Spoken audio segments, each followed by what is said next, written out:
Billionaire CEO X abandoned his ex-wife while pregnant, but panicked when he saw her 5 years later with triplets and her boss. At his company gala, the CEO was in the middle of networking with potential investors when the spotlight shifted to the stage. His heart stopped as he recognized her confident smile and the three identical boys, standing proudly beside her and the distinguished older man who once was his mentor. But before we dive into the full story, let me know where you're watching from and what time it is. Now, subscribe to our channel Love and Twilight with Dr. Phillips and let's get started.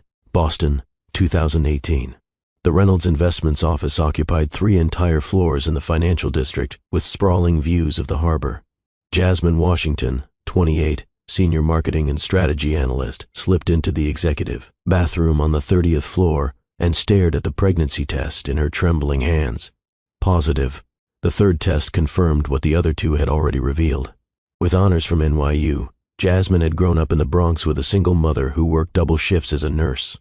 Her determination had propelled her to the top of her class and to her position at Reynolds Investments, where she'd met Michael Reynolds 2 years ago as heir to the financial empire founded by his grandfather.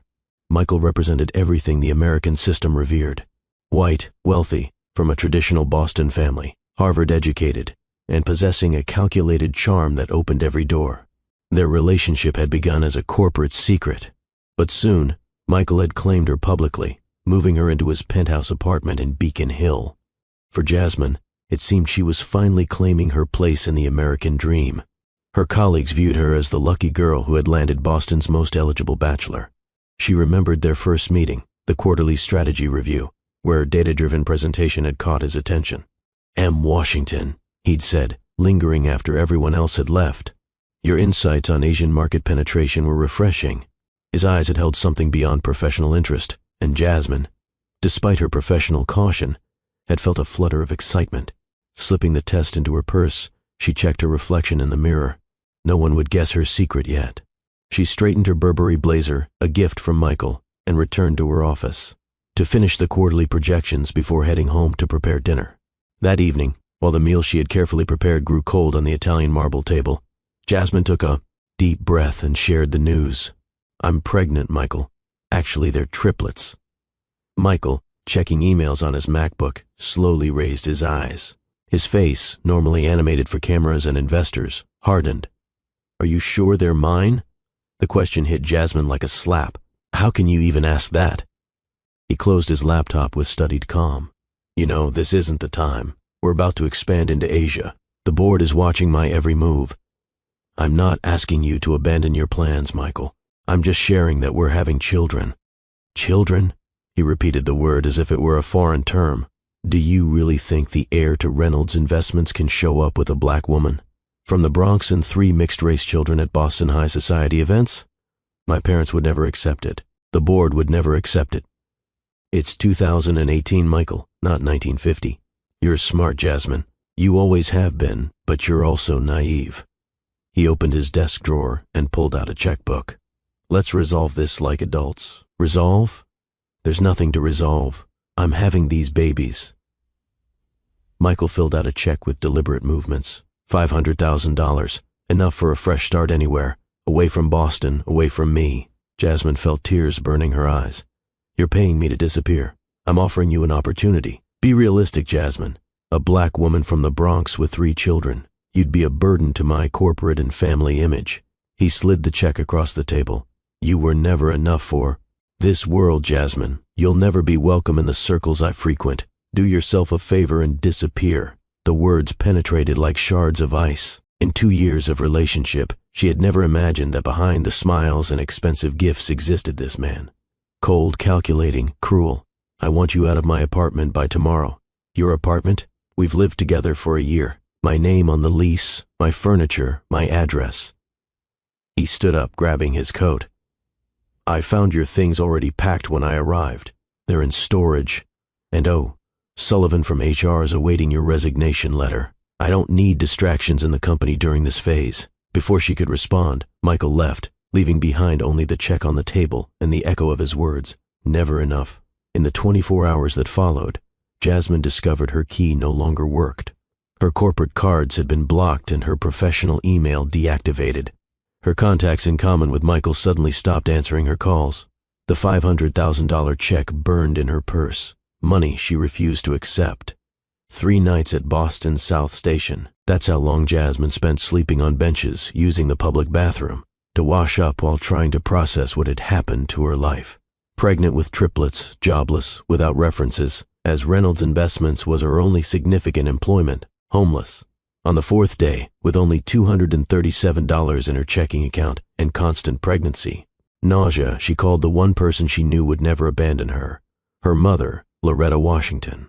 "I'll catch the next bus to New York," Jasmine said, swallowing her pride along with her tears. She returned to the small 2-bedroom apartment in the Bronx where she grew up. Loretta, a 55-year-old nurse with advanced arthritis, embraced her daughter without asking questions. In the weeks that followed, reality imposed itself. The $1,800 monthly rent, medical costs for a high-risk triplet pregnancy, the need to furnish a space for 3 babies. Jasmine sent out 87 rooms in 2 weeks. Only 3 responded, all offering salaries below $45,000 a year, insufficient to support 4 people in New York. In her 5th month of pregnancy, when her belly made it impossible to hide her condition, Jasmine accepted a job as a receptionist at a small advertising agency in the Bronx, earning $16 an hour. At night, she did freelance digital marketing work, sleeping only 4 hours a night. During a checkup in her 6th month, Dr. Patterson looked concerned at her results. "Your blood pressure is dangerously high, Miss Washington. You need more rest or you risk premature delivery." That night, sitting in the small kitchen while her mother slept after a double shift at the hospital, Jasmine opened her laptop and found news that seemed to mock her misery. Michael Reynolds announces engagement to Catherine Blackwell, AAs to Blackwell Media, wedding set for June at the Plaza Hotel. The photo showed Michael smiling, arm around a slim blonde with a huge diamond on her finger, the same hand that had signed the check to remove Jasmine from his life. Something broke inside her at that moment. Not her heart that was already in pieces. It was her compliance, her acceptance of limits imposed by others. Jasmine opened a new document and began typing furiously. It wasn't a letter or a rant. It was a business plan. Triad Solutions, she typed as the title. 3 babies, 3 pillars of a new company that would unite digital marketing, data analysis, and brand strategy. Everything she knew, everything she mastered transformed into her own empire. When the sun rose, Jasmine had a detailed 5-year plan. On the wall, she posted a yellow sticky note with the exact words Michael had used. "You were never enough. I'll make you proud of who your mother is," she whispered, caressing the belly where her 3 children were growing. "And one day, I'll show the world exactly how enough I can be." That night, in the small kitchen while staring at Michael's announcement, Jasmine couldn't have imagined that in just 5 years. She would be sitting in her office in New York's Flatiron Building, commanding a $2 billion empire about to purchase the company of the man who had discarded her as not enough. The sticky note with Michael's cruel words stared back at Jasmine, a yellow reminder of everything she was fighting against.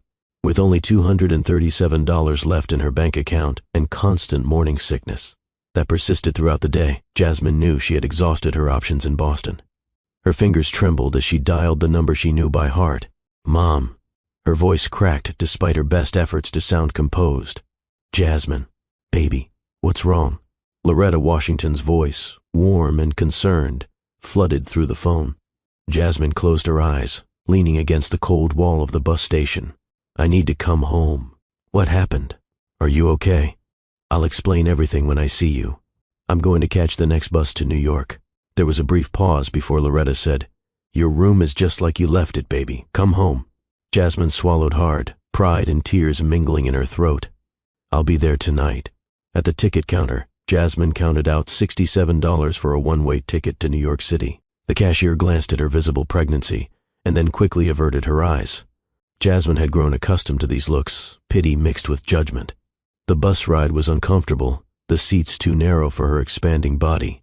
5 months pregnant with triplets meant she looked closer to 8 months with a single baby. Each bump in the road sent waves of nausea through her. Jasmine closed her eyes and tried to focus on anything but the crushing reality of her situation. 4 hours later, the bus pulled into Port Authority. Jasmine struggled with her single suitcase, all she had managed to grab before, being locked out of Michael's apartment, and made her way to the subway. One more transfer and 40 minutes later she was climbing the familiar. Stairs to the 5th floor, walk up in the Bronx where she had grown up. Before she could knock, the door swung open. Loretta Washington stood there, her nurse's scrubs still on, lines of exhaustion etched around her eyes. Without a word, she pulled her daughter into a fierce embrace. "My baby," she whispered, then stepped back, eyes widening as she noticed Jasmine's swollen belly. "Oh Lord, I'm having triplets, Mom," Jasmine said, tears finally breaking free. "And I'm doing it alone." That night, lying in her childhood bedroom beneath posters of Michelle Obama and Oprah Winfrey, role models she'd chosen. As a teenager, Jasmine stared at the ceiling, listening to her mother's muffled cough through the thin walls. Loretta had tried to hide the winces of pain as she moved around the kitchen earlier. But Jasmine had noticed the prescription bottles on the counter. Medication for rheumatoid arthritis now advanced to the point where simple tasks caused agony. "I'm sorry, Mom," Jasmine whispered to the darkness. "I'm supposed to be taking care of you by now, not the other way around." Morning brought harsh clarity. Seated at the small kitchen table, Jasmine calculated numbers on a worn notepad. Rent for the 2-bedroom apartment, $1,800. Utilities, roughly $30. Food for 3 adults and soon 3 infants, at least $800. Medical costs for a high-risk pregnancy without corporate insurance, potentially catastrophic. "We'll manage," Loretta said, setting down a cup of peppermint tea to help with Jasmine's nausea. "We always have." "I need a job," Jasmine replied, already opening her laptop. "A good one." Over the next 2 weeks, Jasmine applied to 87 companies, tailoring each resume and cover letter meticulously. She emphasized her NYU education, her analytical skills, her marketing expertise, and carefully omitted her pregnancy. At the local cyber cafe where she paid $6 an hour for internet access because they couldn't afford it at home yet, Jasmine checked her email obsessively. 3 responses came back. One from a nonprofit offering $38,000 a year, another from a small marketing firm offering $42,000, and a third from a retail chain offering $44,000 for an assistant manager position.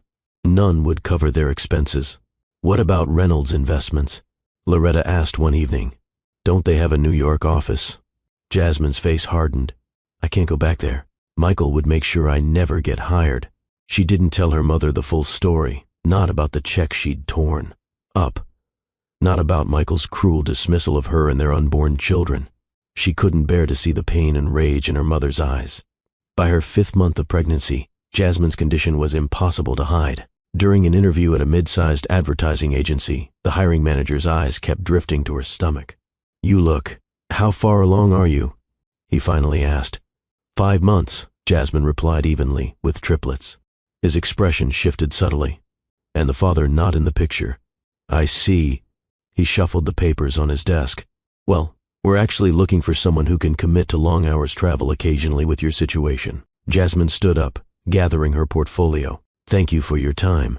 Outside, she leaned against the building, fighting back tears of frustration. 7 interviews, 7 rejections, some subtle, some blatant, all related to her pregnancy.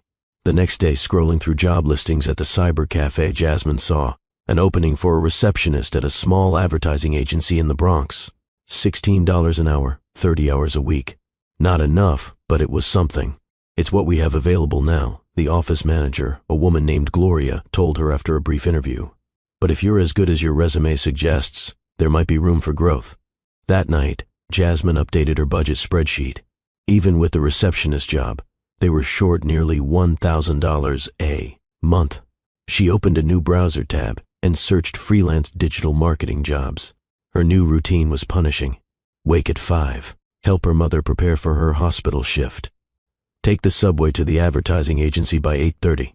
Answer phones and organize files until 3. Come home, nap for 1 hour. Then work on freelance projects until midnight. Design websites for $50 each.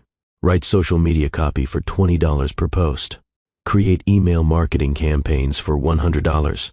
4 hours of sleep. Repeat. During her 6th-month checkup, Dr. Patterson frowned at her blood pressure, reading 150/95. "This is concerning, Miss Washington." He looked over his glasses at her. "High blood pressure is particularly dangerous in multiple pregnancies. You're risking preeclampsia, premature labor, even placental abruption." "What should I do?" Jasmine asked, knowing the answer before he spoke.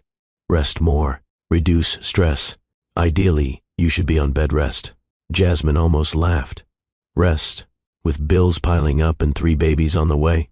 I'll try, she promised hollowly. That night, after her mother had gone to bed following a grueling double shift, Jasmine sat at the kitchen table with her laptop, researching affordable cribs and car seats. An email notification popped up. A news alert she'd foolishly set up weeks ago. Michael Reynolds announces engagement to Catherine Blackwell, heiress to Blackwell Media. Wedding set for June at the Plaza Hotel. Her finger hovered over the delete button, but instead she clicked. The article loaded with a large photograph. Michael in a tailored Armani suit, arm wrapped possessively around a willowy blonde whose diamond engagement ring caught the light spectacularly. They stood on the steps of what appeared to be her family's Hampton estate, both smiling like they'd invented happiness. Catherine Blackwell, 26, daughter of media mogul William Blackwell, will wed Michael Reynolds, 31, heir to the Reynolds Investments fortune in what promises to be the society wedding of the year, the caption read. Jasmine stared at Michael's hand on Catherine's waist, the same hand that had written that degrading check, the same hand that had once caressed her body with apparent devotion. The engagement had been announced barely 3 months after he'd thrown Jasmine out. Something snapped inside her in that moment, not her heart that had already been shattered beyond recognition. What broke was her acceptance of the limitations others had placed on her. Her willingness to play by rules that were designed for her to lose. With sudden fierce clarity, Jasmine opened a new document on her laptop. She titled it Triad Solutions. Her fingers flew across the keyboard, no longer typing job applications or begging emails to former contacts. Instead, she outlined a business plan for a company that would combine everything she knew: digital marketing analytics, consumer, behavior prediction, and brand strategy optimization, 3 core services mirroring the 3 lives growing inside her. Through the night she worked, pausing only when a sharp kick from one of the babies demanded her attention. When dawn broke, casting pale light across the cramped kitchen, Jasmine had a complete 5-year business plan, financial projections, and marketing strategy. She printed a single page, the executive summary, and taped it to the refrigerator. Then she took a yellow sticky note and wrote the exact words Michael had used that night. You were never enough. This went on the wall beside her bed where it would be the first thing she saw each morning. I'll make you proud of who your mother is, she whispered, hands cradling her swollen belly where one of the triplets was performing what felt like gymnastics. And one day I'll show the world exactly how enough I can be. While staring at that small yellow note in the tiny kitchen of her mother's Bronx apartment, Jasmine didn't know that the business plan she'd just created during a night of righteous anger would in just 5 years become a company valued at billions that would purchase the empire Michael thought so precious. The yellow sticky note bearing Michael's cruel words had become Jasmine's North Star, guiding her through dark moments of doubt. But on this sweltering August morning, 8 months into her pregnancy, even that motivation couldn't ease the discomfort of her swollen body as she sat at the reception desk of Bronx Creative Solutions. M. Washington, can you file these before lunch? Her manager asked, dropping a stack of folders onto her desk. Of course, Jasmine replied, shifting uncomfortably in her chair. Her ankles had ballooned to twice their normal size, and a persistent pain radiated across her lower back. The triplets seemed especially active today, tiny feet and elbows jabbing at her insides with increasing urgency. She reached for the first folder when a sudden sharp cramp seized her abdomen. Jasmine gasped, clutching the edge of her desk as the pain intensified. Jasmine? Gloria, the office manager, approached with concern. Are you all right? Another contraction answered before she could, this one strong enough to make her cry out. I think I'm in labor, she managed, between labored breaths. It's too early. They're not due for another month. Gloria's eyes widened. Someone call 911, she shouted, rushing to Jasmine's side. Hang on, honey. Help is coming. The office erupted into controlled chaos. Someone brought water. Another grabbed Jasmine's purse and phone. Through the haze of pain, she managed to call her mother, who was finishing her shift at Bronx General. Mom, she gasped when Loretta answered. The babies are coming. They're taking me to the hospital now. I'm already here. Loretta's voice was steady despite the fear Jasmine could hear underneath. I'll meet you in emergency. Stay calm, baby. Breathe, like we practiced. The ambulance ride was a blur of sirens, concerned paramedic faces, and increasingly frequent contractions. Blood pressure 160/100, she heard one say. Possible preeclampsia. Alert obstetrics. We've got a preterm triplet delivery incoming. At the hospital, things moved with terrifying speed. Dr. Patterson met her at the entrance, his face grave as he reviewed her vitals. Jasmine, your blood pressure is dangerously high, and you're showing signs of placental abruption. We need to perform an emergency C-section immediately. But they're too early, Jasmine protested weakly. Another contraction stealing her breath. 32 weeks is early, but your babies have better chances outside than in.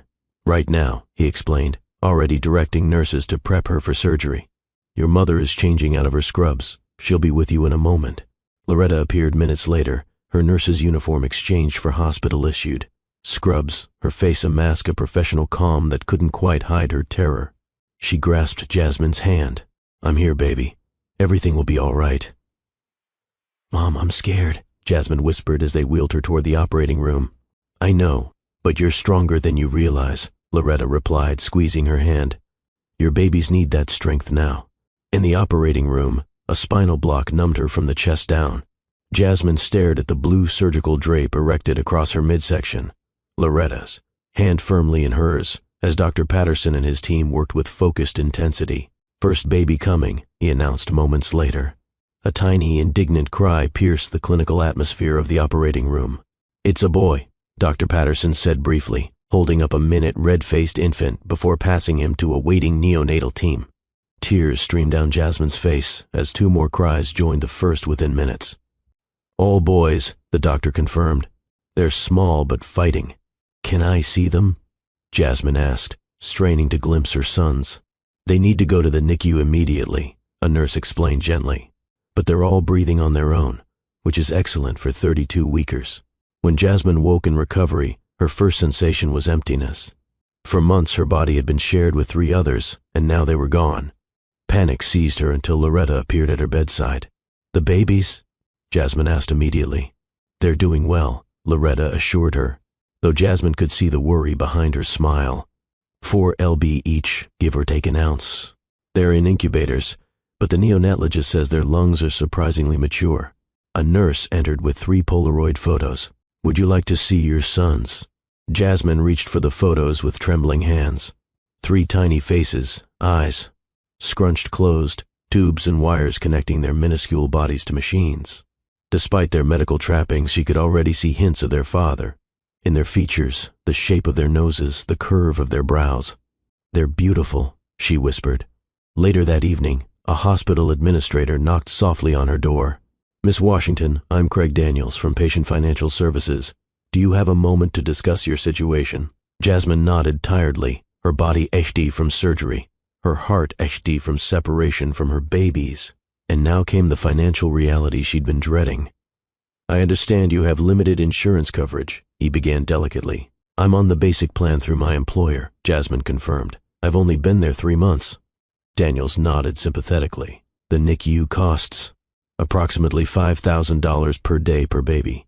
With triplets, we're looking at $15,000 daily. Even with insurance, your out-of-pocket exposure is significant. The numbers hit Jasmine like physical blows. She thought of her meager savings, the freelance projects she'd have. To abandon during recovery, the receptionist job she'd likely lose. There are assistance programs, Daniels continued, seeing her distress. And we can arrange a payment plan, but I wanted you to understand the situation. When he left, Jasmine turned to her mother, who had remained silent throughout the exchange. How am I going to do this, Mom? I can't even afford to bring them home, let alone raise them. Loretta took her hand. One day at a time, baby. That's how we'll do it. The next morning, a nurse helped Jasmine into a wheelchair. Ready to meet your sons properly? In the NICU, 3 incubators sat side by side, each containing a tiny boy. The neonatologist, Dr. Chen, greeted Jasmine warmly. Your boys are fighters, Miss Washington. They're doing remarkably well for their gestational age. Jasmine reached a tentative hand through the porthole of the first incubator, gently touching her son's miniature fingers. Can I hold them? One at a time, Dr. Chen nodded. We call it kangaroo care. Skin-to-skin contact is incredibly beneficial. Tears flowed freely as a nurse carefully placed the first baby against Jasmine's chest. This is baby A, the nurse said. You'll need to name them soon for the birth certificates. Looking down at the tiny face pressed against her heart, Jasmine whispered, "Aaron." For the second, slightly smaller baby, Elijah. And for the third, the smallest but most active, Jordan. Strong names, Loretta approved, wiping away her own tears. During the long nights in the hospital, after visitors had gone and nurses moved quietly, through dimmed halls, Jasmine used her cell phone to continue refining her business plan. The idea that had begun in anger was now fueled by something more powerful, the fierce determination to create a future for her sons. 2 weeks later, Aaron, Elijah, and Jordan were deemed strong enough to go home. The apartment that had seemed small before now felt impossibly tiny, with 3 bassinets crammed into Jasmine's bedroom. There were no proper cribs, just second-hand bassinets Loretta had found through her hospital connections. On their first night home, as Jasmine sat in a worn rocking chair, feeding Jordan while Aaron and Elijah slept nearby, her phone rang. It was Gloria from the advertising agency. "Jasmine, I'm so sorry," she began. And Jasmine knew immediately what was coming. "We've held your position as long as we could, but with the economy tightening, we need someone full-time." "I understand," Jasmine replied, her voice steady despite the panic rising within. "Thank you for the opportunity." After hanging up, she looked around the cramped bedroom at her sleeping sons, at the medical bills stacked on her nightstand, at the calendar marking days until rent was due. Rock Bottom had a basement, and she had found it. That night, as the triplets finally slept simultaneously, a rare miracle, Jasmine pulled out the business card of Stephen Davis, a former Reynolds Investments client who had always complimented her marketing strategies. He now ran a small but growing organic cosmetics company in Brooklyn. With Jordan cradled in one arm, Jasmine dialed the number. "Mr. Davis, this is Jasmine Washington." She took a deep breath. "I have a proposal that will revolutionize your digital marketing approach." In that small bedroom in the Bronx with 3 newborn babies and mounting bills, Jasmine didn't know she was making the call that would lead to building an empire that would one day make Michael Reynolds beg for a chance to know the sons he had rejected. Stephen Davis remained silent for several moments after Jasmine finished explaining her marketing proposal. She held her breath, adjusting Jordan against her shoulder while straining to hear any sounds from the bassinet where Aaron had started to stir. "Let me get this straight," Davis finally said. "You want to implement a predictive analytics system for a small organic cosmetics company with just 3 retail locations?" "Yes," Jasmine replied, her voice steadier than she felt. "Your current digital strategy is wasting 60% of your ad spend on customers who will never convert. I can redirect that budget to target high-probability purchasers and triple your ROI within 90 days. Another pause. "The Reynolds girl," Davis said suddenly. "That's where I know you from. You handled our account at Reynolds Investments." "I did," Jasmine confirmed, wincing at the association but refusing to deny her past. "Heard you left suddenly." Office rumors suggested a personal situation. Jasmine looked down at Jordan's tiny face. "I'm dealing with the personal situation now, Mr. Davis, but my professional capabilities haven't changed." Davis chuckled. "Fair enough. But why should I trust my marketing to a new mother with triplets when I could hire an established agency?" "Because I have more to prove than any agency in this city," Jasmine answered without hesitation. "And because I know your customer demographic better than anyone at Reynolds ever did, they saw you as a small account. I see you as the next Keels." 3 days later, Jasmine sat at her mother's kitchen table, laptop open, 3 bassinets arranged around her. On the screen was the first draft of a comprehensive digital marketing strategy for Davis Organics. She had worked on it between feedings, diaper changes, and the precious few moments when all 3 boys slept simultaneously. "When did you last sleep?" Loretta asked, entering the kitchen in her nurse's scrubs, ready for another 12-hour shift. "I dozed for an hour around 4, Jasmine replied, not looking up from her screen. Aaron had colic, Loretta frowned, placing a hand on her daughter's shoulder. "This isn't sustainable, Jasmine. You can't function on an hour of sleep." "I don't have a choice, Mom." Jasmine rubbed her eyes, which burned from exhaustion. "Davis is paying me $3,000 for this strategy that covers rent and part of the hospital bills."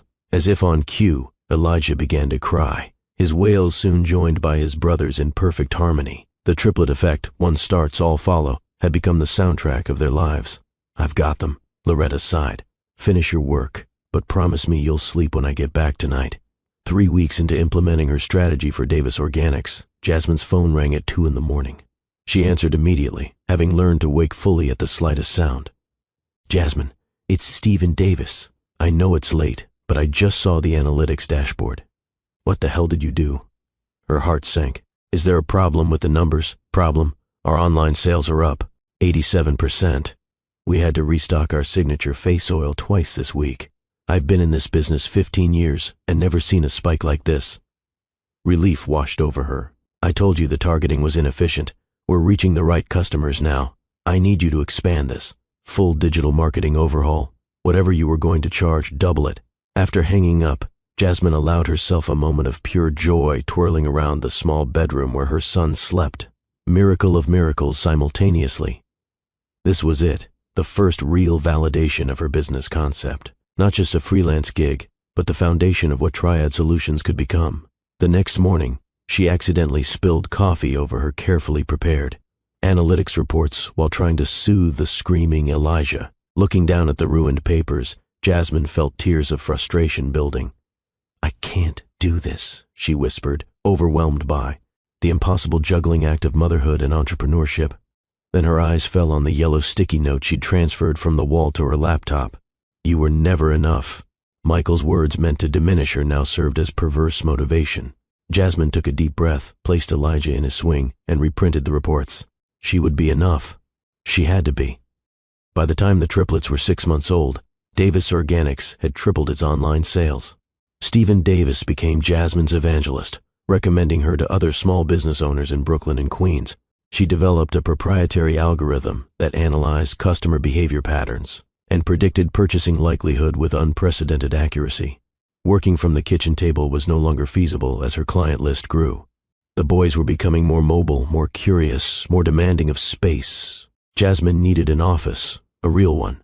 "You're thinking of renting commercial space?" Loretta asked incredulously when Jasmine mentioned her plan. "With what money?" "I've saved almost every dollar from these consulting jobs," Jasmine explained. "I found a small office in M Haven. It's nothing fancy, just 600 square FT, but the rent is manageable.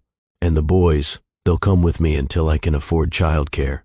The small office space on East 138th Street had water stains on the ceiling and windows that barely opened.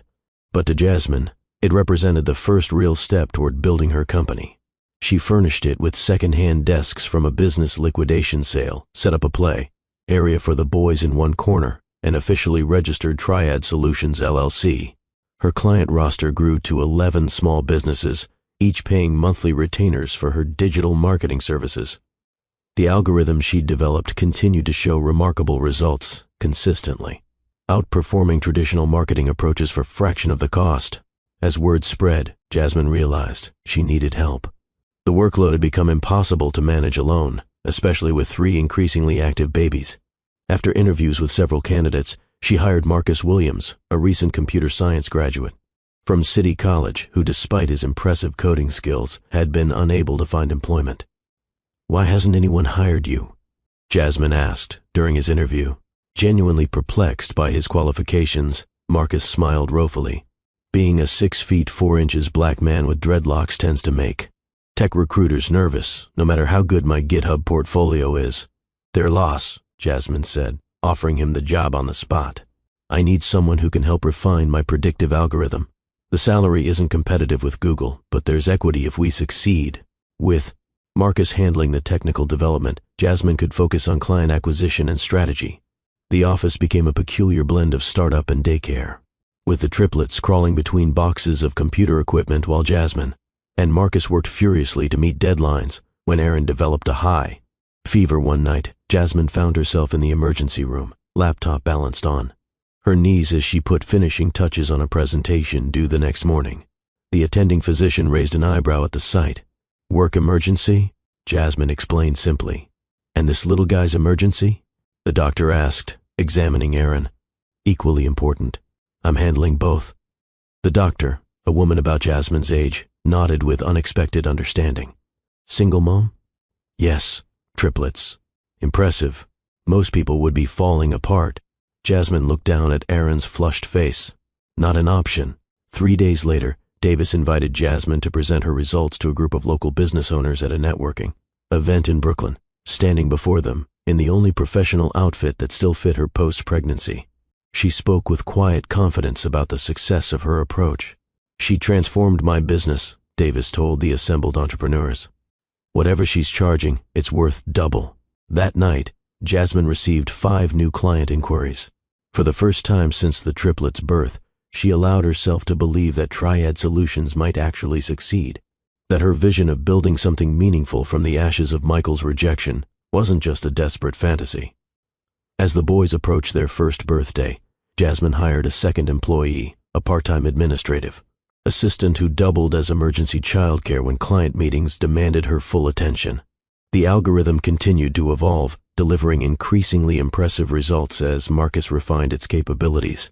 On the day the official LLC registration arrived in the mail, Jasmine stood in the small office watching her sons play on the floor mat she'd installed for them. The framed certificate read simply Triad Solutions LLC. She hung it carefully on the wall next to the yellow sticky note that had become both wound and weapon. "You were never enough. Look, boys," she said, kneeling beside her sons. "This is the beginning of our legacy. Your legacy." Looking at the simple sign on the door of the small office in the Bronx, Jasmine couldn't possibly imagine that in just 4 years that name would appear in 2-meter-high letters on the facade of one of Manhattan's most iconic buildings. While Reynolds Investments would be entering a steep decline, the Triad Solutions sign had become a beacon of possibility in the 3 years since Jasmine had hung it on that small office door in the Bronx. Now it adorned the entrance to a modest but functional office space housing 12 employees. A far cry from the corporate luxury of Reynolds Investments, but unmistakably hers.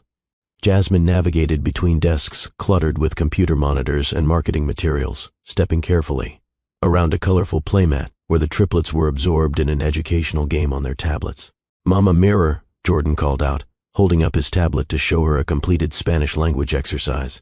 "Moen, mi amor," Jasmine replied with a proud smile. At 3 years old, the boys were already showing signs of extraordinary intelligence. Their pediatrician had used the term gifted during their last checkup, suggesting advanced educational opportunities. "Ms. Washington, the conference call with Bright Path Food starts in 10 minutes, her assistant reminded her.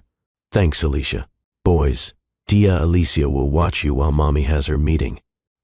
"Okay," the boys nodded, already returning to their tablets. Jasmine adjusted Aaron's bow tie.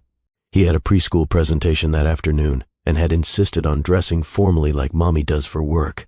In her small office, Jasmine reviewed her presentation one last time. The Tech Innovation Summit invitation had arrived unexpectedly last month, her first opportunity to speak at a major industry event. The organizer had seen her work for several small businesses that had dramatically outperformed their larger competitors using her proprietary platform. 3 hours later, Jasmine stood in the bathroom of the Javits Center, trying to calm her nerves. The panel discussion on disruption in digital marketing would mark her first public speaking engagement since leaving Reynolds Investments, since Boston, since Michael. "You've got this," she told her reflection. Her natural hair, once straightened daily to conform to corporate expectations, now formed a crown of defined curls. Her suit, still from a budget retailer but impeccably tailored, represented the careful balance she maintained between reinvesting in the business and projecting success. The moderator's introduction pulled her from her thoughts. Our next panelist developed a groundbreaking approach to predictive analytics for small businesses. Please welcome Jasmine Washington, founder and CEO of Triad Solutions. The bright lights momentarily blinded her as she took her seat on stage. The audience, a sea of tech professionals, investors, and industry analysts, seemed impossibly vast after years of pitching to small business owners across a desk. "Ms. Washington," the moderator began, "your platform has shown remarkable results for businesses traditionally underserved by major marketing firms. Can you explain your approach?" Jasmine hesitated, her mouth suddenly dry. Then she remembered the yellow sticky note now laminated and kept in her wallet. "You were never enough." The words that had once cut her now fueled her. "Traditional marketing relies on demographic assumptions." She began, her voice finding strength. "But people aren't statistics. My algorithm analyzes behavioral patterns and emotional triggers that predict purchasing decisions with 87% accuracy, nearly double the industry standard." As she explained her methodology, Jasmine noticed a distinguished older man in the front row, leaning forward, taking notes with intense concentration. Something about him seemed vaguely familiar, but she couldn't place him. After the panel, as attendees worked over coffee, the man approached her. "Miss Washington." Remarkable presentation. He extended his hand. "Charles Thompson, Thompson Enterprises." The name registered immediately. Charles Thompson, legendary investor, technology pioneer, and according to Business magazines, one of the 20 most influential people in American finance. "It's an honor, Mr. Thompson," Jasmine replied, shaking his hand firmly while wondering why he'd singled her out among dozens of more established speakers. "Your approach to predictive analytics is fascinating. We should talk further. Are you free for dinner tomorrow?" That night, Jasmine researched Charles Thompson extensively. Born into working-class Detroit, he'd built Thompson Enterprises from nothing into a technology and investment powerhouse. Current net worth, $4.2 billion. Then she found the connection that made her stomach clench. Articles mentioning Thompson as an early mentor to Michael Reynolds. Why would he approach me? She wondered aloud, scrolling through business journals in her quiet apartment after putting the boys to bed.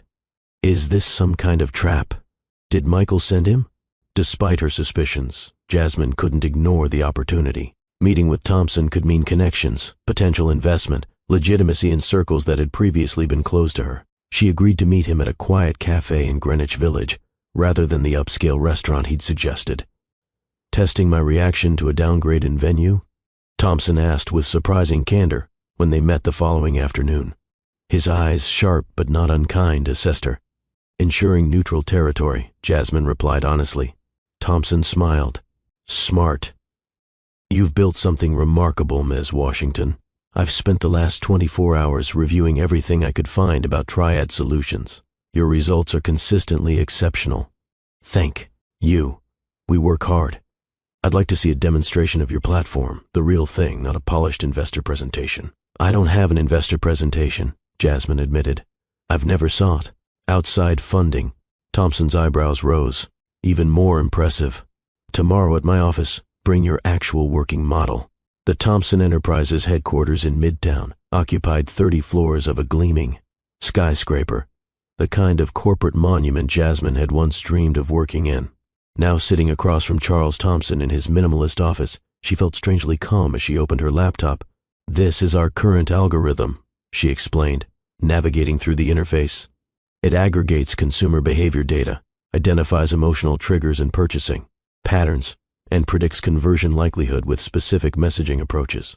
For the next hour, she demonstrated how the platform had transformed results for Davis Organics and several other clients. Thompson asked incisive questions, occasionally nodding with approval. "This is revolutionary," he finally said.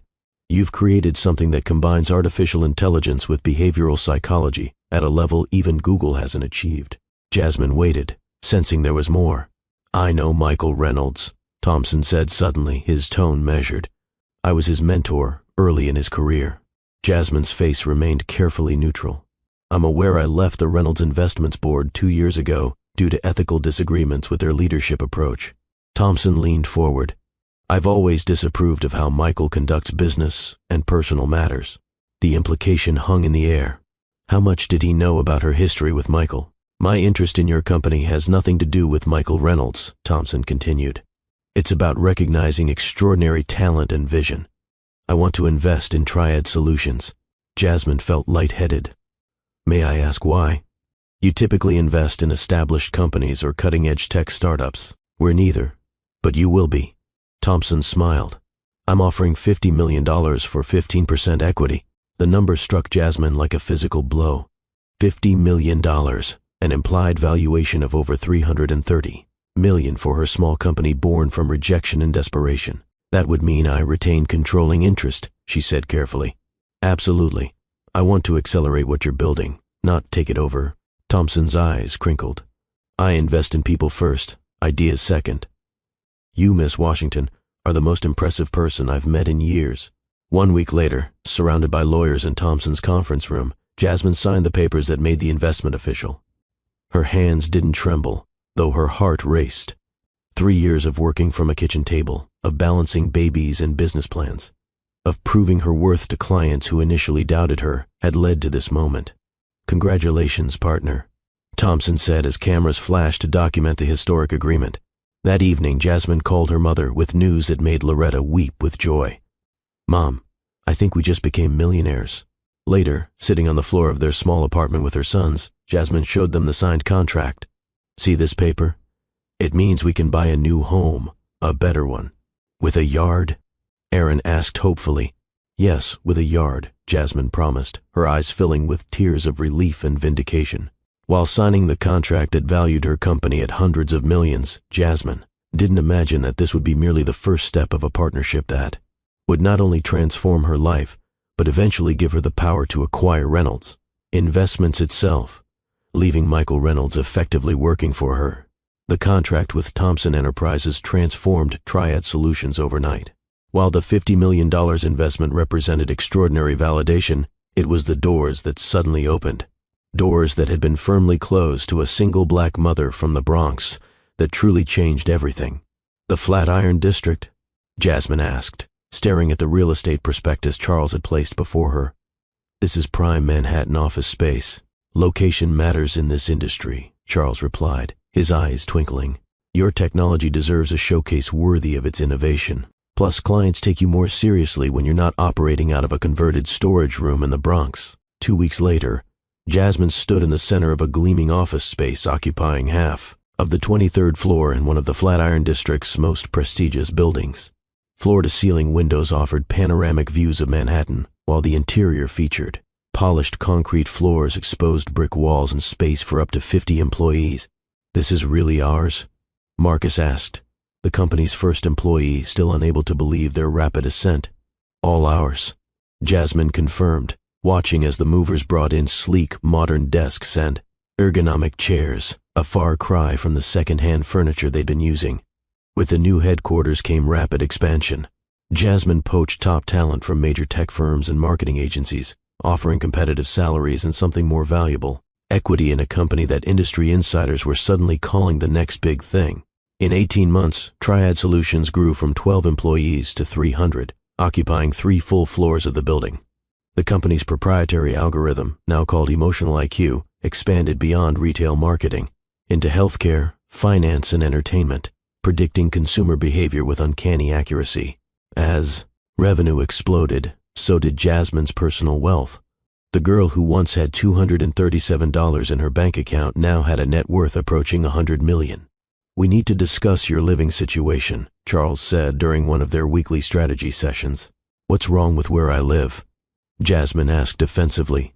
She had upgraded from her mother's apartment to a modest 3-bedroom in a safe neighborhood, but nothing extravagant. "Nothing's wrong with it," Charles replied carefully. "But perception matters. Clients and investors visit the homes of executives. Your current address doesn't reflect your company's success." 2 months later, Jasmine closed on a 5-bedroom apartment overlooking Central Park West. With Loretta now living in a beautiful condo Jasmine had purchased for her nearby, the spacious apartment became a showcase not just of her success, but of her unwavering commitment to creating a nurturing environment for her sons. The triplets, now 4 years old, raced through the enormous rooms, their excited voices echoing off high ceilings and designer furniture. "Can we really live here, Mama?" Aaron asked, his eyes wide as he pressed his face against the window overlooking the park. "Yes, baby," Jasmine answered, tears threatening as she remembered the nights she'd spent on benches at Boston's South Station, homeless and pregnant. "This is our home now." As Triad Solutions flourished, so did the boys. Jasmine had enrolled them in the prestigious Dalton School, where their exceptional intelligence quickly became apparent. By age 4, they were already fluent in English, Spanish, and, beginning Mandarin Chinese, a language Jasmine had insisted they learn. After securing several major Chinese corporations as clients, Mrs. Washington, their teacher said during a parent-teacher conference, "Your son's cognitive abilities are truly extraordinary. They're performing at a second-grade level in mathematics and reading." "M. Washington," Jasmine corrected gently. "And thank you." They've always been quick learners. Despite her grueling schedule as CEO, Jasmine maintained an ironclad rule: never miss an important moment in her sons' lives. When Aaron had his first piano recital, she rescheduled a meeting with Japanese investors. When Elijah won the preschool science fair, she attended despite being in the middle of closing a major acquisition. When Jordan came down with strep throat, she worked from his bedside for 3 days. "You don't have to do everything yourself," Charles advised her one evening as they worked late at the office. Most CEOs have teams that handle day-to-day operations. I'm not most CEOs, Jasmine replied without, looking up from her laptop. And they're not just any children. Their professional relationship had evolved into a genuine friendship. Charles, 60 years old and twice divorced, had no children of his own. He found in Jasmine not just a brilliant business partner, but a connection to the family life he'd sacrificed for career success. In the triplets, he discovered the grandchildren he'd never expected to have. It began with small gestures. Charles bringing educational toys specifically selected for each boy's interests, attending their school events. When Jasmine was double booked, teaching them to throw a baseball in Central Park on Sunday afternoons. The boys have really taken to you, Jasmine observed one Sunday evening, as Charles prepared to leave after spending the day with them. They're remarkable children, he replied. His usual business-like demeanor softened. You've done an extraordinary job raising them, especially given the circumstances. Jasmine tilted her head. What do you know about the circumstances, Charles? He hesitated. I know enough. Michael's behavior doesn't surprise me. It's consistent with patterns I observed years ago, which is why I eventually distanced myself professionally. The mention of Michael's name no longer triggered pain. Instead, Jasmine felt a curious detachment, as if he belonged to another lifetime. That detachment was tested the following morning when her news alerts highlighted a troubling headline. Reynolds Investments faces difficulties after failed Asian expansion. The article detailed how Michael's aggressive push into Asian markets had backfired spectacularly, with the company losing several major clients and facing potential layoffs. A photo showed Michael looking harried and tense outside the company's Boston headquarters, a stark contrast to his usual polished appearance. Karma, Jasmine murmured, closing the article. As summer turned to fall, Charles and Jasmine's friendship deepened through long strategy sessions and shared concerns for the company's future. The triplets' affection for him grew, with the boys often asking when Uncle Charles would visit again. On a crisp October evening, Charles invited Jasmine to dinner at his penthouse overlooking the Hudson River. After discussing quarterly projections over excellently prepared salmon, he set aside his business persona entirely. Jasmine, I need to discuss something personal with you, he began, uncharacteristically hesitant. What is it? Over these past months, I've developed feelings for you and the boys, not just professional admiration or friendly affection. We've become a family of sorts. Jasmine sat down her wine glass carefully. Charles, you're 60 years old. I'm 31. I'm well aware of the age difference, he replied with a self-deprecating smile. I'm not proposing a conventional romantic relationship. I'm suggesting something more pragmatic, but equally meaningful. I'm listening. A marriage of partnership, Charles explained. It would benefit our business interests, merging our assets, creating trust structures for the boys, securing their future. More importantly, it would give them a legal father, someone committed to their well-being. Jasmine studied him carefully. People would talk. People always talk. He shrugged. What matters is what we build together. 3 days later, Jasmine visited her mother to discuss Charles's unexpected proposal. He wants to marry you? Loretta asked, eyebrows raised. A man nearly twice your age? It's not a romantic proposal, Mom. It's a partnership, a legal arrangement that benefits everyone, especially the boys. Loretta considered this. And how do you feel about him? I respect him enormously. I trust him. The boys adore him. Jasmine paused. It's not passion, but it's something real, something solid. 2 months later, a small ceremony in Charles's penthouse formalized their arrangement. Only family and close friends attended, a stark contrast to the society, weddings that filled the pages of Vanity Fair in town and country. The boys, impeccable in miniature tuxedos, stood proudly beside their mother as she exchanged simple vows with Charles. There was no elaborately decorated cake, no diamond-studded bridal gown, no orchestra, just a quiet commitment between two people who had found unexpected connection. During the intimate reception, Charles tapped his glass for attention.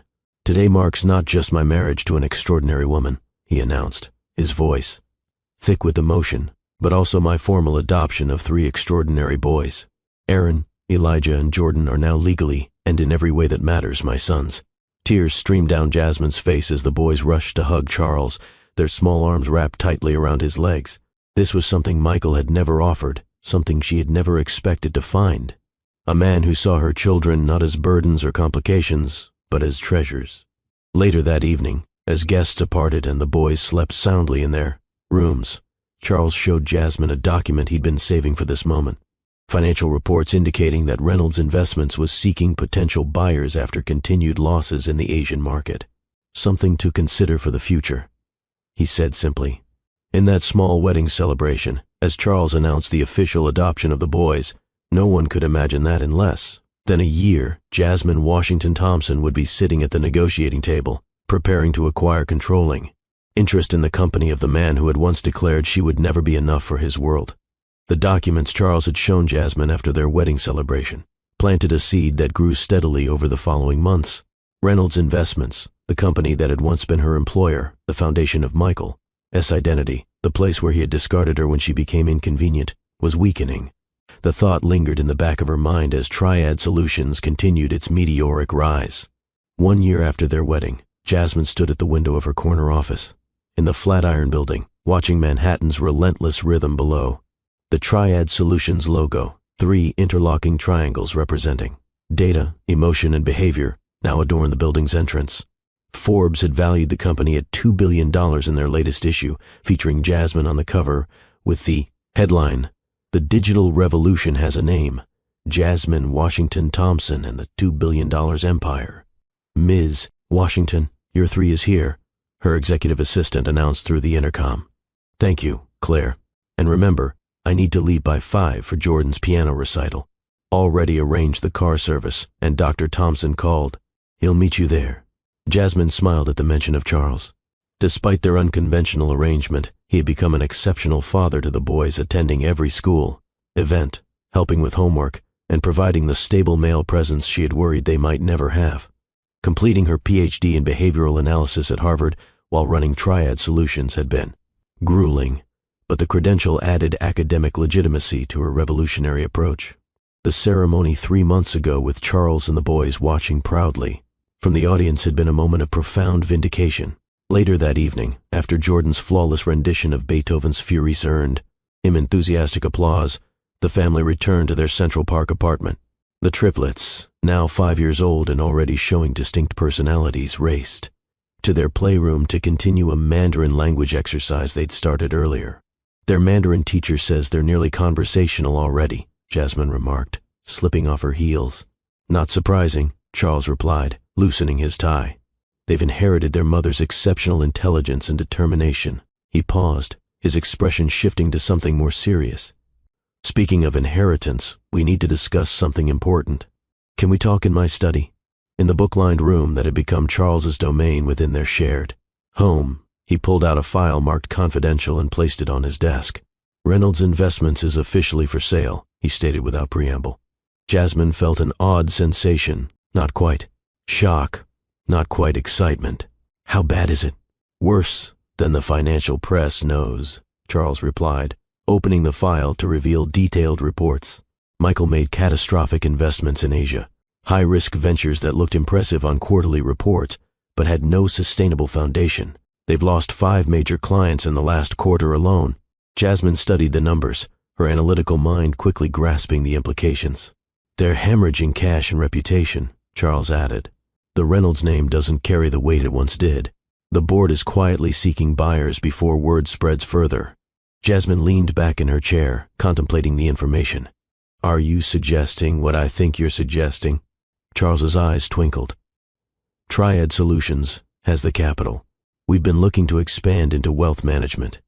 It's a logical acquisition, professionally speaking. And personally speaking," Jasmine asked quietly, "that's entirely your decision." Charles's expression softened. "I know what Michael did to you. I know the words he used. Buying his company would be poetically appropriate." Jasmine stood and walked to the window, looking out at the Central Park landscape, bathed in evening light. 5 years ago, she had been homeless, pregnant, and devastated by rejection. Now she commanded a technology empire that could potentially swallow the company that had once discarded her. "It wouldn't be revenge," she said finally. "It would be business." "Of course," Charles agreed, though his slight smile suggested he understood the deeper satisfaction it might bring. For 3 weeks, they worked with financial analysts to structure an offer. The potential acquisition of Reynolds Investments by Triad Solutions would be complex, requiring careful timing and messaging. During a late-night strategy session, Jasmine had a sudden realization. "The Metropolitan Business Summit," she said, looking up from her laptop. "It's next month. Michael always attends. It's where Reynolds Investments announces their annual forecasts." Charles raised an eyebrow. "Are you thinking what I think you're thinking?" "I want to announce the acquisition there," Jasmine confirmed. "Not in a press release, not in a private meeting. I want to stand on that stage and tell the entire financial world that Triad Solutions now owns Reynolds Investments." "That's bold," Charles remarked, studying her expression. "Are you sure this isn't personal?" Jasmine considered the question carefully. "It's not about revenge, Charles. It's about closure, about showing the boys, showing myself that rejection doesn't define value. That Michael's assessment of what I was worth was catastrophically wrong." The following morning, their offer was submitted through intermediaries. 3 days later, it was accepted with surprising speed. The Reynolds board clearly eager to complete the transaction before their financial situation deteriorated further. As the legal teams finalized details, Jasmine focused on selecting the perfect outfit for the announcement. In her massive walk-in closet, she ran her fingers over a red Valentino suit still in its garment bag, purchased months ago but saved for a special occasion. "This one," she murmured to herself. "Red for power, red for visibility, red so he can't possibly miss me." The night before the summit, Jasmine helped the boys try on the miniature suits she'd had custom-made for them. Aaron, always the most inquisitive, frowned as she adjusted his bow tie. "Why do we need to wear suits, Mommy? You said we can wear what we want to be comfortable." Jasmine smiled, smoothing his collar. "Tomorrow is a special day, sweetheart. You're going to learn about the legacy I've built for you. Auntie Loretta says you're the most important woman in New York," Jordan observed, always the most perceptive of the three. "Grandma exaggerates." Jasmine laughed. "But I've worked very hard to make sure you never have to feel that you're not enough for someone."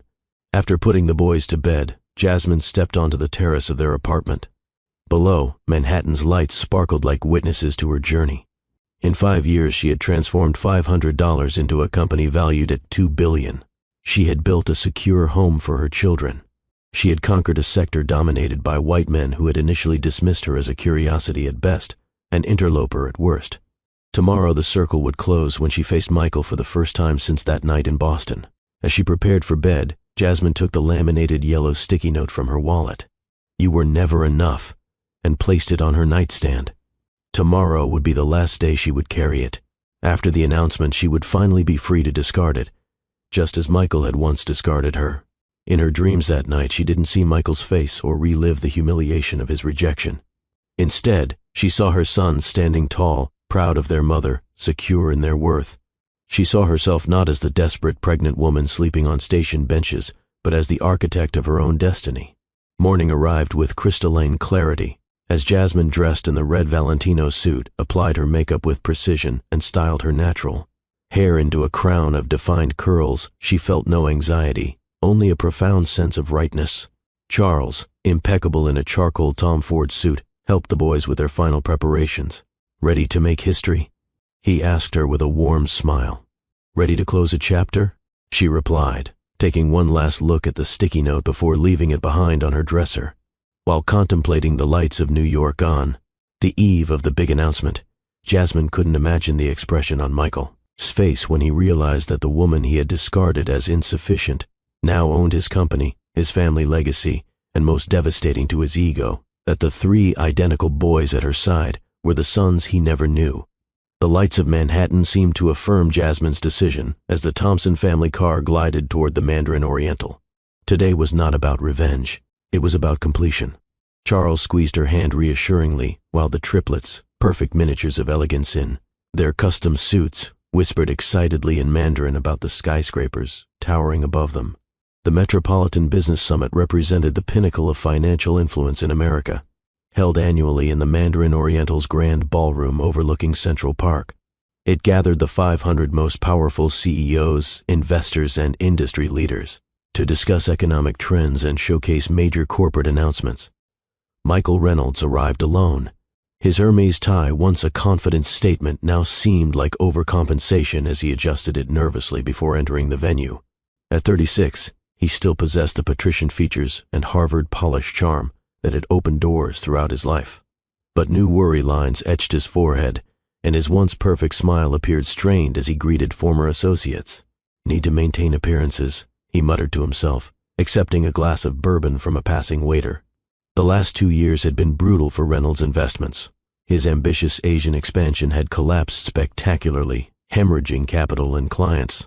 5 major accounts had transferred their portfolios to competitors in the past quarter alone. The board was in revolt. Shareholders were demanding answers, and the acquisition he'd so reluctantly agreed to remain confidential until today's announcement. "Michael, it's been too long," a familiar voice called. Michael turned to find Charles Thompson approaching with measured steps. His former mentor looked exactly as Michael remembered, immaculately dressed, radiating calm authority, analyzing everything, with those penetrating eyes that had once guided his career before their professional relationship fractured. "Charles," Michael replied, plastering on his most convincing smile while extending his hand.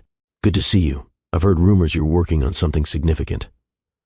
Charles's handshake was firm, his smile enigmatic. "Indeed, actually, we'll be announcing it shortly. You should take a seat in the front row." Before Michael could probe further, Charles moved away, leaving him puzzled. What did Thompson Enterprises have to do with today's announcement about Reynolds Investments? The buyer's identity had been shielded behind layers of holding companies and NDAs. The lights dimmed as Michael claimed a seat in the front row, bourbon in hand, still absently checking messages on his phone. The master of ceremonies welcomed the assembled elite and outlined the day's agenda before introducing the keynote speaker.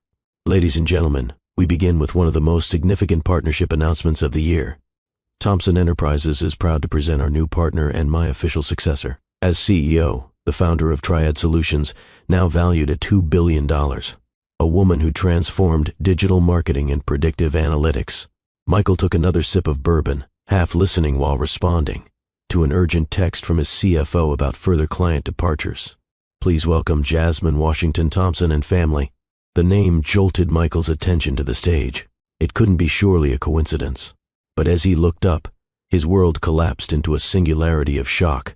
Walking confidently onto the stage was Jasmine, almost unrecognizable in her poise and elegance. Wearing a striking red Valentino suit that contrasted dramatically with her dark skin.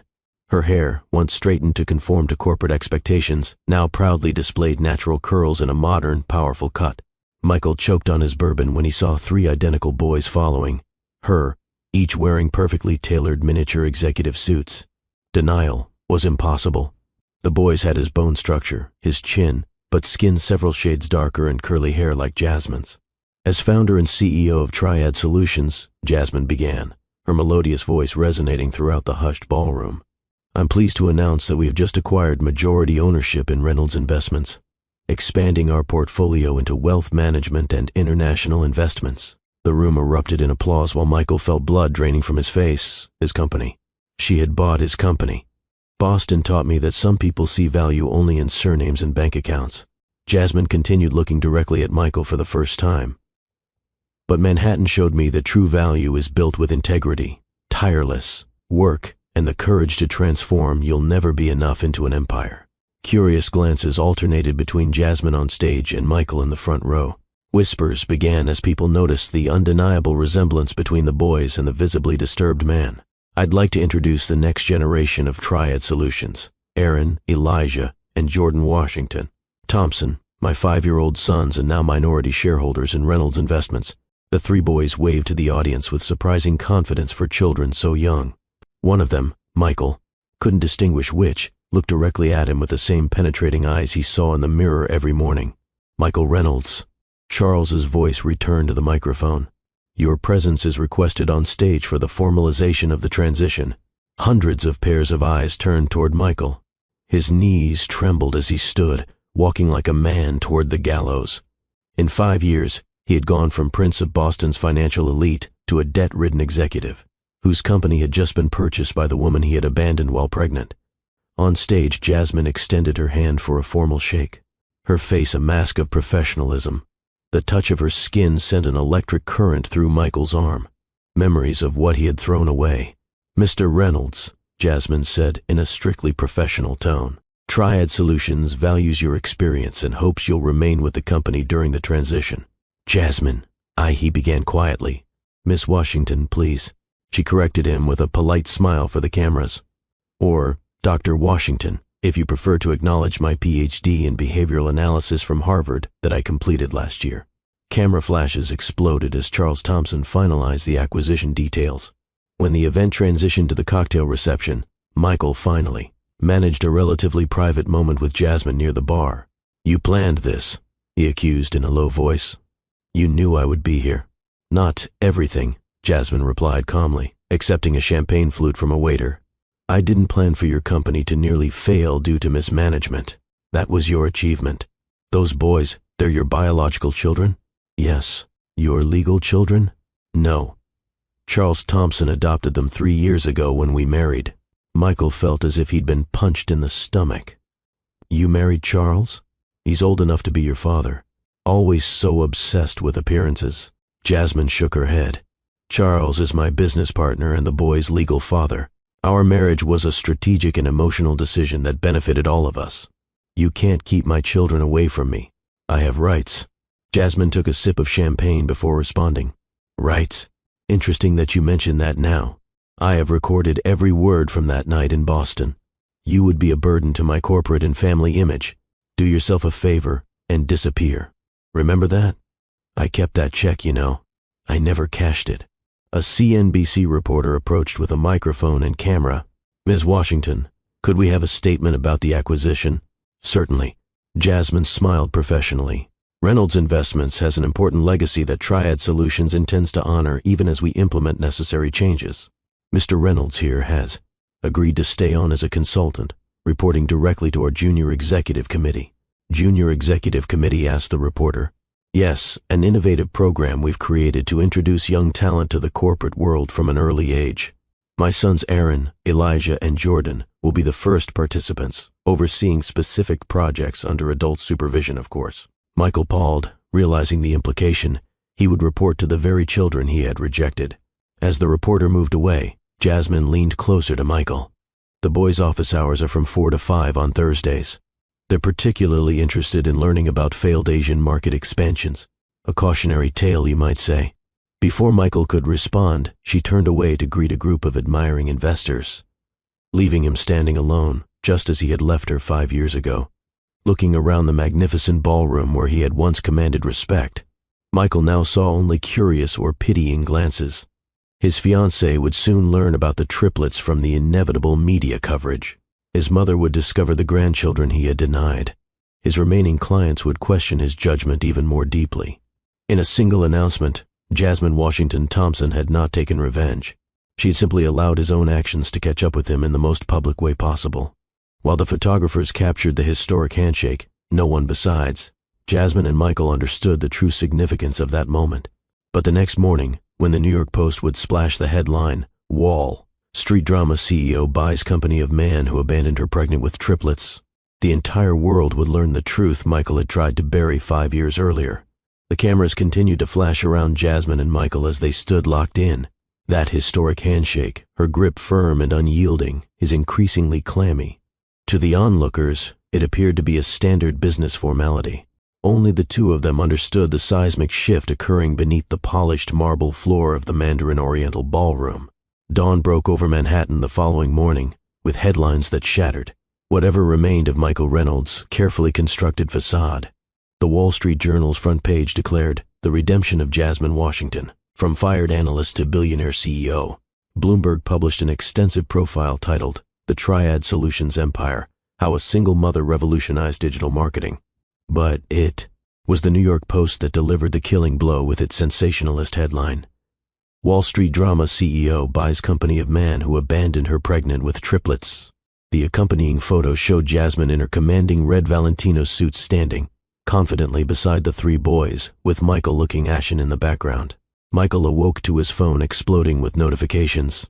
6 missed calls from his mother in Boston, 12 text messages from business associates, and a single devastating Instagram post from Catherine Blackwell that had already garnered 10,000 sympathetic comments. After disturbing revelations about Michael Reynolds' character and hidden past, I am announcing the end of our engagement. I wish his children, whom I never knew existed, all the best. Catherine had tagged every society publication in her announcement, ensuring maximum exposure. 4 years of engagement, culminating in a wedding planned at the Plaza Hotel next month, erased with a single post. The diamond ring he'd spent $300,000 on was notably absent from her manicured hand in the selfie she'd attached. His mother's voicemail was worse. Michael Andrew Reynolds, you abandoned a woman pregnant with my grandchildren. How could you? Call me immediately. The weight of public humiliation pressed down on Michael as he dragged himself to the Triad Solutions headquarters, where he'd been instructed to report by 9. The receptionist, a young black woman with natural hair styled similarly to Jasmine, barely contained her knowing smirk as she directed him to Human Resources. Mr. Reynolds. The HR director greeted him with professional detachment. Here's your onboarding packet. You've been assigned to Office 4B in the subsection. Subsection, the basement level, she clarified, not meeting his eyes. Your security clearance, company email, and access credentials are all detailed here. Your new position is Senior Transition Consultant, reporting to the Junior Executive Committee of Innovation. Michael stared at the salary figure on his contract, 70% less than he had earned as CEO of Reynolds Investments. His office, once a corner suite with panoramic views of Boston Harbor, was now a windowless cubicle in the basement of his competitor's building. At 10, his former secretary, now reassigned by Triad, informed him that Charles Thompson requested his presence in the main conference room. The elevator ride to the 30th floor felt interminable, each floor a reminder of how far he had fallen. The conference room took Michael's breath away, not with its opulence, though the custom walnut. Table and floor to sailing windows overlooking Manhattan were impressive, but with the tableau before him. Charles Thompson sat at the head of the table, commanding and serene. To his right sat Jasmine, her posture perfect, tablet in hand, exuding quiet authority. To Charles's left sat the 3 boys, each in a specialized executive chair, iPads before them, watching Michael with undisguised curiosity. Michael, thank you for joining us, Charles said formally. This is our first official post-acquisition meeting. I'd like you to formally meet Aaron, Elijah, and Jordan. The boys regarded Michael with identical expressions of intelligent assessment. Their eyes, his eyes, studied him with unsettling intensity. Why does he look sad, Mommy? One of them, Elijah, according to the nameplate on his miniature suit, asked. Sometimes adults get sad when they make mistakes, sweetheart, Jasmine replied calmly, her voice devoid of malice but heavy with implication. The meeting proceeded with Charles and Jasmine outlining the restructuring plan for Reynolds Investments. Michael struggled to concentrate, his gaze repeatedly drawn to the triplets who represented everything he had thrown away. They were extraordinarily composed for 5-year-olds, occasionally whispering to each other in what sounded like Mandarin, taking notes on their iPads with surprising dexterity. When the meeting concluded and the executives filed out, Michael gathered his courage to approach Jasmine as Charles led the boys away for lunch. We need to talk privately, he insisted, his voice low and urgent. Jasmine consulted her watch. I have exactly 7 minutes before my next meeting. In the privacy of her spacious corner office with its awards wall displaying the Ernst & and Young Entrepreneur of the Year plaque, the Forbes cover, and numerous industry recognitions, Michael crumbled. Jasmine, I know I made a terrible mistake, but those are my sons. I want to be part of their lives. Now, after 5 years, Jasmine shook her head incredulously. Michael, you showed no interest when they were fetuses. You never asked when they were born. You didn't care during their first steps, first words, first night fevers. I was immature, scared. People change. Yes, they do. Jasmine looked out the window at the Manhattan skyline. I changed from a woman who believed she needed approval from men like you to a woman who built something greater than you'll ever achieve. What do you want? Revenge? You've got it. You bought my company, destroyed my engagement, publicly humiliated me. That's what you still don't understand, Michael. I didn't do any of this for revenge. I did it for survival, then for ambition, and finally for personal fulfillment. Your company was for sale because you mismanaged it. Your engagement ended because your fiancé discovered you abandoned a pregnant woman. You humiliated yourself with your own choices. Jasmine stood, indicating the conversation was over. As for the boys, they have a father, Charles, a man who loves them, who has been present for every milestone in their lives, who never questioned their worth because their mother is black, or because they might tarnish some legacy. What am I supposed to do then? Michael asked, defeated. Be a good employee of Triad Solutions. Do your job. If over time you demonstrate being a different person than the one I knew in Boston, perhaps, just perhaps, we might consider some kind of relationship between you and the boys. But it will be on my terms, on their timeline. In the lobby of the building, Michael encountered Charles waiting for the elevator. You planned all this, Michael accused. You used Jasmine to get revenge on me for not following your advice years ago.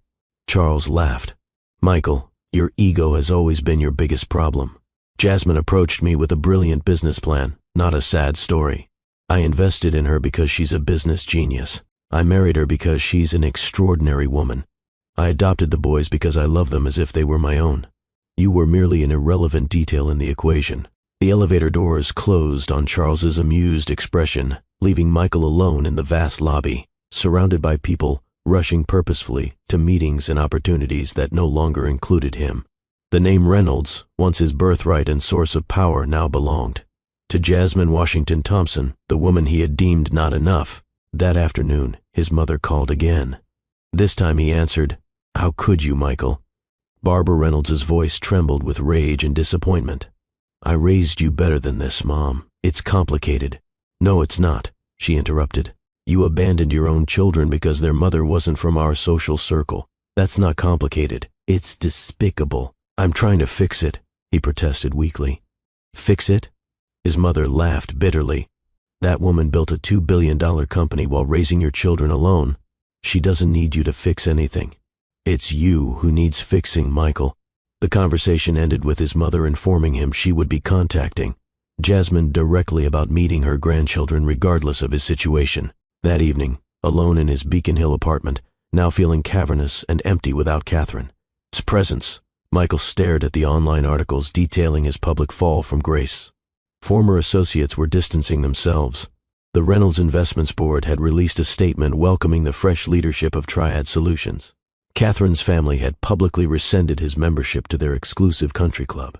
In 6 months, the woman he had told was never enough, for his world would be standing on the stage of the Plaza Hotel, accepting the Businesswoman of the Year award, delivering a speech that would not only cement her place in American business history, but also offer Michael a lesson in humility he would never forget. 6 months passed like a slow-motion revelation for Michael Reynolds. His daily commute to the basement office at Triad Solutions had become a ritual of humility, each day bringing a new understanding of the empire Jasmine had built from the ruins of his rejection. The Plaza Hotel ballroom glittered with chandeliers and success on this crisp autumn evening. The annual Women in Leadership Awards by Fortune magazine represented the pinnacle of recognition for female executives in America. Perfectly arranged tables filled with the business elite surrounded a stage where in less than an hour Jasmine Washington Thompson would be named Businesswoman of the Year. Michael adjusted his tie, no longer Hermes but a modest Brooks Brothers, and sank into his assigned seat at a distant table near the kitchen doors. His presence wasn't optional. His new employment contract included mandatory attendance at all Triad Solutions public events. The ultimate humiliation, witnessing the coronation of the woman he had once discarded. His table companions, mid-level, executives from various companies, exchanged uncomfortable glances when he introduced himself. The story of Michael Reynolds and Jasmine Washington had become business world legend, a cautionary tale whispered in Harvard Business School hallways. Across the ballroom, the main table commanded attention. Jasmine had arrived in a stunning gold Versace gown that caught the light, with every movement transforming her into a living statue of success. Charles Thompson sat beside her, distinguished and proud, while the triplets, impeccably dressed in child-sized tuxedos, behaved with remarkable poise for 5-year-olds. "They look like you," whispered the woman seated next to Michael, following his gaze to the boys. Michael swallowed hard. "Yes, they do." The master of ceremonies approached the podium, and the room fell silent. "Ladies and gentlemen, welcome to the 25th Annual Women in Leadership Awards. Tonight, we celebrate extraordinary female visionaries who have transformed American business." Michael barely heard the opening remarks, his attention fixed on Jasmine. She looked nothing like the young analyst he had known in Boston. That woman had straightened her hair, worn modest clothing, kept her voice measured to avoid appearing too aggressive. This Jasmine radiated confidence, her natural hair styled in an elegant, updo, her presence commanding respect without asking for permission. After several preliminary awards, the moment arrived. Our Businesswoman of the Year has redefined digital marketing through revolutionary behavioral analytics. From humble beginnings, she built a $2 billion enterprise while raising triplets as a single mother. Ladies and gentlemen, Jasmine Washington Thompson.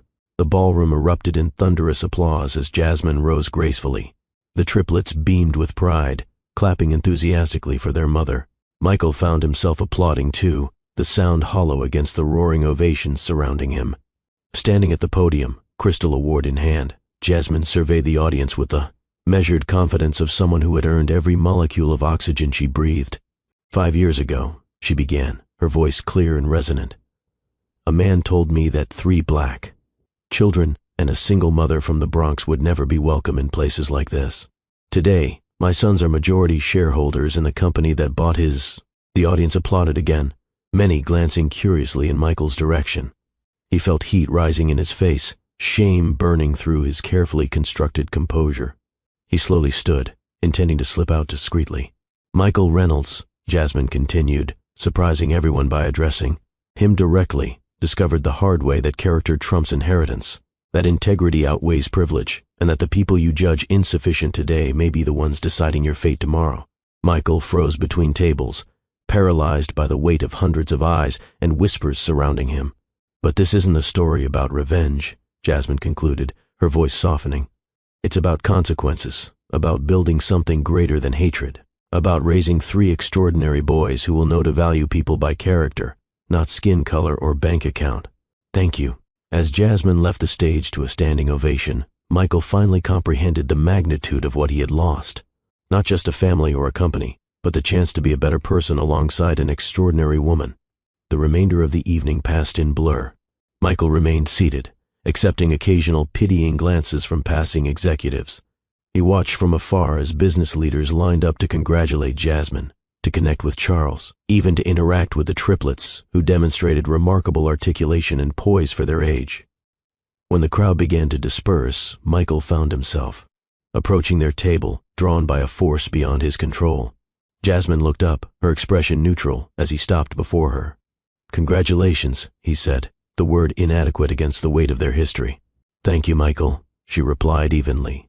An uncomfortable silence stretched between them until one of the boys, Aaron, Michael had learned to recognize him by the slight dimple in his left cheek, looked up at him with penetrating curiosity. "Are you the man from Mommy's story?" he asked innocently. Michael felt his throat constrict. "Ah, yes, the one who said Mommy wasn't enough," Jordan clarified, his expression serious beyond his years. Charles stepped in smoothly. "Boys, it's getting late. Time to say goodnight to everyone." As the family gathered their belongings, Michael spoke quickly. "Jasmine, your speech. Thank you for not completely destroying me." "Destruction was never my goal, Michael," she answered, her voice neither warm nor cold. "Construction was. Is there any possibility of someday?" He gestured vaguely toward the boys, unable to articulate the request. Jasmine studied him thoughtfully. 6 months ago, you asked what you should do. I said to be a good employee to demonstrate change. Have you?" Michael nodded. "I've been working with your diversity initiative, mentoring interns from underprivileged backgrounds, learning Mandarin too." Something like approval flickered across her face. "Continue. In time, if the boys express interest in knowing you, we'll consider appropriate introductions. But remember, they set the pace, not you." "Thank you," Michael whispered, genuine gratitude replacing his earlier resentment. "Good night, Mr. Reynolds," Charles said definitively, guiding his family toward the exit. Michael watched them leave, the triplets walking between Jasmine and Charles, their small hands held securely by the adults who had chosen to love them. For the first time, he saw not what he had lost, but what the boys had gained: stability, love, and extraordinary parents who valued them completely. Outside the plaza, Jasmine settled into the back of the town car, Aaron half asleep in her lap. Charles slid in beside her with Elijah and Jordan already drifting off in the back seat. Their driver pulled smoothly into Manhattan's evening traffic. "You okay?" Charles asked quietly, noting her pensive expression. "I'm free," Jasmine replied, gazing out at the lights of New York City. Finally, completely free. The weight she had carried for 5 years, the hurt, the rejection, the need to prove herself against Michael. Its cruel assessment lifted completely as the car moved through the glittering canyon of skyscrapers. The Bronx girl, who had been deemed never enough, had not merely survived, but redefined success on her own terms. Revenge had never been her goal. Freedom had, and now, 5 years later, she had finally claimed it completely. Aaron stirred in her lap, murmuring something in his sleep. Jasmine stroked his hair gently, her heart overflowing with gratitude for these 3 miracles who had transformed her greatest pain into her greatest purpose. In creating a legacy for them, she had liberated herself. As the car turned onto Central Park West, heading home, Jasmine realized she no longer needed to carry Michael's words in her wallet or her heart. The story of Jasmine Washington was no longer about a man who had rejected her, but about a woman who had refused to accept limitations imposed by others, and in doing so had not only transformed her own life, but created a new legacy of infinite possibilities for her children and for all people who, like her once, were considered not enough by a world that failed to recognize their true value. If you enjoyed today's video, I'm sure you'll love the next one. Don't waste time. Just click on the screen.